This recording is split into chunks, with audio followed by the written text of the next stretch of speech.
In the 1960s and 1970s, London moved at a different pace.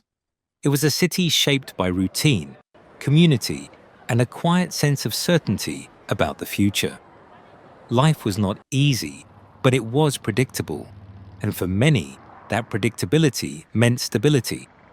Factories, docks, and railways formed the backbone of the city. Blue-collar jobs were not temporary stepping stones. They were lifelong careers. A single income was often enough to support a family, pay rent, and still leave room for modest comfort. Work was hard, but it was reliable. Housing told its own story. Rows of brick houses lined London's streets, built not for speculation, but for living. Rent was affordable, and home ownership felt attainable, even for ordinary workers. The idea that housing could consume most of one's income was almost unthinkable. Neighborhoods were tightly woven communities. People knew their neighbors by name. Children played freely on the streets, watched over not by cameras, but by familiar faces at windows and doorsteps. Local shops were more than businesses. They were social centers, places where news traveled faster than newspapers. Crime existed, but it rarely defined daily life. London was widely considered one of Europe's safer capitals. Police presence felt visible yet unobtrusive, and fear was not a constant companion. The city felt ordered, not because it was controlled, but because people believed in shared rules. Public transport was efficient and affordable.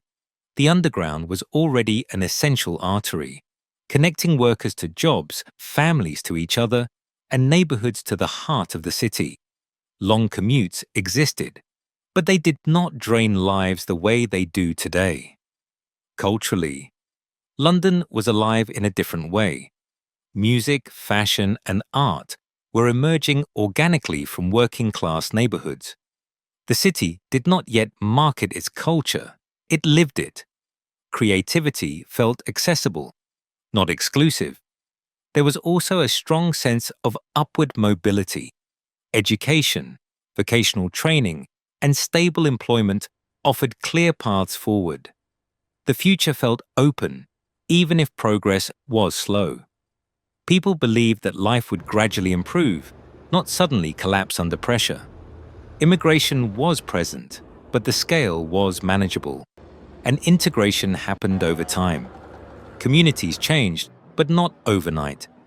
The city evolved slowly, allowing social systems to adjust rather than fracture. London was not perfect. There were strikes, economic tensions, and political uncertainty. But beneath it all, there was a shared understanding. Life, while challenging, was fundamentally livable. This was a London before constant stress, before extreme inequality, before housing became a luxury and safety a concern debated daily. A city where the cost of living did not dominate every conversation, and where survival did not feel like a competition. This version of London no longer exists, but understanding it is essential to understanding what the city has become.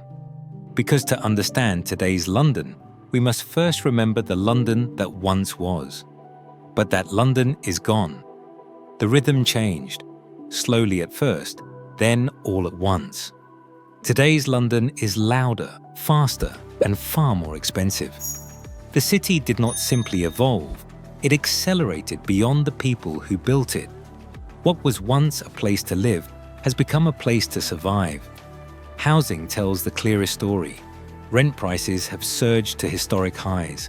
Areas once considered working class are now unreachable even for middle-income earners.